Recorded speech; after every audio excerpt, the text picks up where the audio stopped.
Angivusele bazalwane namuhla egameni lenkosi yethu lenjesu.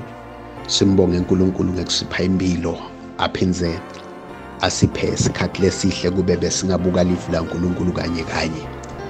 Ngidawucela ke sesigijime siyawubukana livu laNkulunkulu la encwadini yabaseKorinte besibili esahluko 10 sidawufunza lapha kusukela kuverse number 3 la kufunzeka khona kanjena: ngobe noma siphila eveni kodwa asilunge dikhali telive.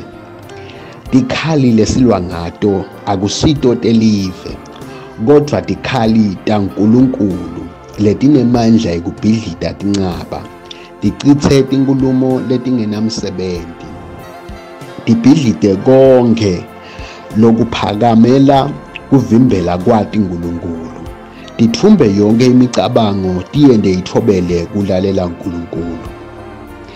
Bazalwane, ngitawucela namuhla sesike sithandaze kunanga emavi aNkulunkulu lesesiwafunzile. La sifunza khona sithola livu laNkulunkulu.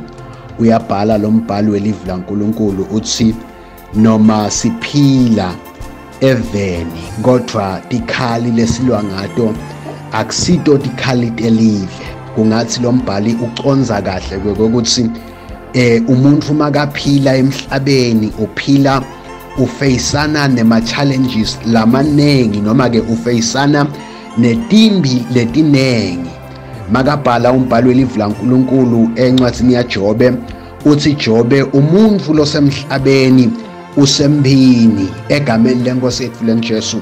Uthi ke lo mbhali lembi lesisuke sibhekene nayo yimbi letsingako ukuthi iliwe, noma ke yimbi letsingako ukuthi kube netikhali tekuyilwa egameni likaJesu. So yayiveta ke lembi ukuthi letikhali lesilwa ngato akusito tikhali telive egameni likaJesu, kepha tikhali taNkulunkulu letinemandla ekubhidlita tinqaba egameni likaJesu. Asengikhulume nanga emagama ngithi noma siphila noma sihamba sinema-challenges, sihamba sinetimbi, sihamba siyalwa egameni lenkosi yethu lenjesu, kepha noma silwa sinetikhali letingcono.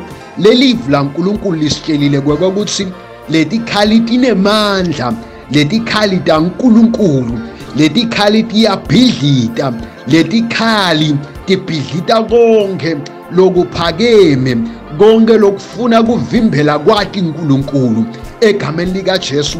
Letikhali tinemandla ekubhidlita nalokukhulu nalokwatiwa kona lokuhlonishwako egameni likaJesu. Tinemandla letikhali taNkulunkulu. Angisho namagama namuhla ngithi kungenteka ukuthi usembini lonayo usathane uyahlasela egameni likaJesu. Ungakhohlwa letikhali taNkulunkulu lakunikete tona egameni lenkosi yethu lenjesu, lathi tewutawulwa ngato egameni likaJesu. Lithi telivu laNkulunkulu nganyelanga asihlome tonke tikhali taNkulunkulu khona sitawuba nemandla egameni lenkosi yethu lenjesu. Tikhona letikhali yebazalwane letinemandla ekubhidlita tonke tinqaba talomubu sathane. Akhathalekile kokuthi uhamba kumaphi ama-challenges, akhathalekile kokuthi ubonwa ngibani, kepha letikhali taNkulunkulu tinemandla ekubhidlita tonke tinqaba talomubu sathane, tinemandla ekubhidlita ema-challenges lobhekana nawo egameni lenkosi yethu lenjesu. Akunenzaba kokuthi ungakhala namuhla, kodwa letikhali taNkulunkulu tinemandla kokuthi ingangenelela nasempilweni yakho. Naku lokhu kukhalisako letikhali taNkulunkulu ingakubhidlita egameni lenkosi yethu lenjesu. Uthi ke lo mbhali tinemandla letikhali taNkulunkulu kubhidlita naku lokuphakeme lokuvimbela kwati uNkulunkulu. Kunetintfo letivimbela kwati uNkulunkulu, kepha sinetikhali letingcono, tikhali taNkulunkulu letinemandla ekubhidlita egameni likaJesu. Angisho mhlambe une-challenge lonayo egameni lenkosi yethu lenjesu, uyalwa emoyeni wakho, uyala empilweni yakho, kunetinto lolwa nato, kunetinto letikuhlaselako, kunanathi tikhali taNkulunkulu egameni likaJesu letinemandla ekubhidlika egameni lenkosi yethu lenjesu. Mhlambe timbi takho uyadati, udati wena wedwa egameni lenkosi yethu lenjesu. Kunetinto letikuhluphako, kunetinto letikuhlupha emoyeni, kunetinto letikulalisa kabi egameni lenkosi yethu lenjesu. Letikhali taNkulunkulu tinemandla ekubhidlika tinqaba taSathane. Mhlambe ubhutsa uyadla egameni likaJesu, mhlambe ubhutsa botokolosa ebusuku egameni lenkosi yethu lenjesu.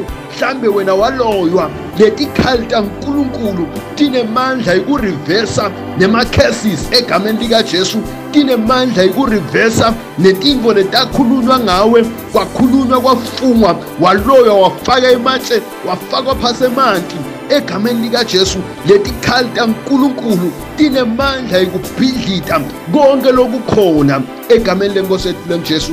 Ngiyakumema namuhla kokuthi sithandaze kanye kanye, sibhidlite konke lokukhona empilweni yakho lokuphakeme lokuvimbela kwati uNkulunkulu. Khona uNkulunkulu longakulekelela egameni lenkosi yethu lenjesu. Sitawuthandaza, mhlambe une-challenge, mhlambe kunento lekuhluphako, mhlambe kunemadimoni akulandzelako egameni lenkosi yethu lenjesu. Singathandaza namuhla, uNkulunkulu angakulekelela. Letikhali taNkulunkulu tisengabhidlika nakuloku kuhluphako egameni likaJesu. Sitawuthandaza. Baba wethu longcwele uyinkosi, akekho babe lonjengawe, akekho babe longalinganiswa nawe. Lujumo lonke nemandla nebukhosi nengathumulo babe kungekwakho. Siyathandaza babe, siyasonzela babe nayo wonke babe lothi weva nalive lakho babe.